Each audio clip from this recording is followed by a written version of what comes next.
after you are the Bachelorette, you have this whole experience, it's insane, all eyes are on you, and you go on Instagram Live one night, got a little saucy, and you were rapping a song, and you used a racial slur. You used the N-word. And after that, you put out a statement, an apology, a written apology, and then you went dark. Like, you weren't on social, nothing, nobody could hear from you, nobody could get in touch with you. I was calling you nonstop. No, I'm just kidding. I didn't have your number. But I was calling you every day. You might have been. Like, pick up the phone. I need to talk to you. No, you went dark and you took 2 weeks off from social media, and then you came back and you got on a live and you talked about what you had done in that moment and what you were doing since then to change internally and not just give an apology. And I have to say, before obviously I let you have the floor to speak, what struck me about that, because I remember watching the live, was the honesty and the ownership. And I'm someone who believes in redemption. And watching that, seeing the video and being like, oh shit, here we go again. And then watching your apology, I was like, this is somebody who is actually speaking from a place of truth and speaking from a place of taking ownership, taking accountability, doing the actual work that we've been asking everybody to do, and coming back with new ideas. And I appreciated that. So from your perspective, in doing that work, what do you think is like the biggest thing that you learned? Oh my gosh. Well, thank you for all that. Yeah.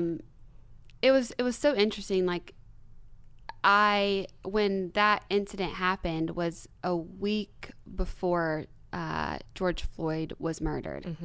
So I had been taking all this time because I woke up and realized what I had done. Yeah. That's not an excuse that I was drunk, but totally. I woke up and I'm like, oh, fuck. I mean, it was like, and what I learned is that because I was white, because I had never even thought of myself as a part of the race conversation, I didn't have the capacity to handle a race conversation.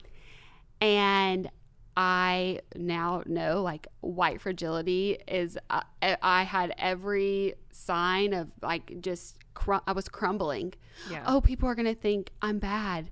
Oh no, what am I? And it was about me. And I was not at the place to get on an Instagram live right after that, because what was I going to do? The poor white girl crying. You would cry. And that's what I appreciated about your apology on the live.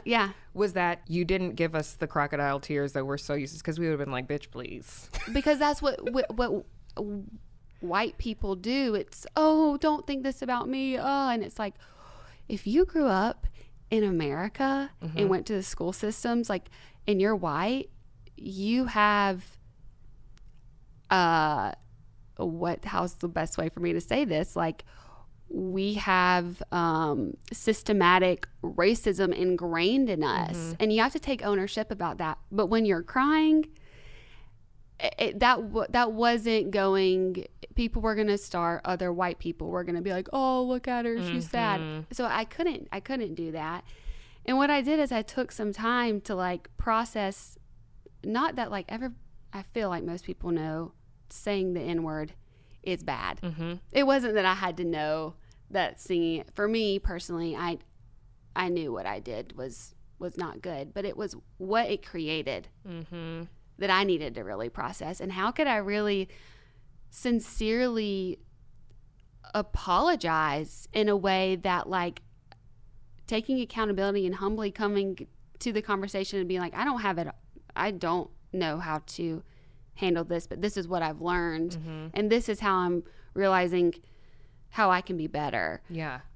So I hired a educator to really, like, put me through an intensive course of racial studies. Yeah. And it was intense. Like, sitting in the discomfort that learning required was really, really hard, and getting really honest and realizing that I've never had to deal with any of this in my entire life, and Black people have to deal with this every single day.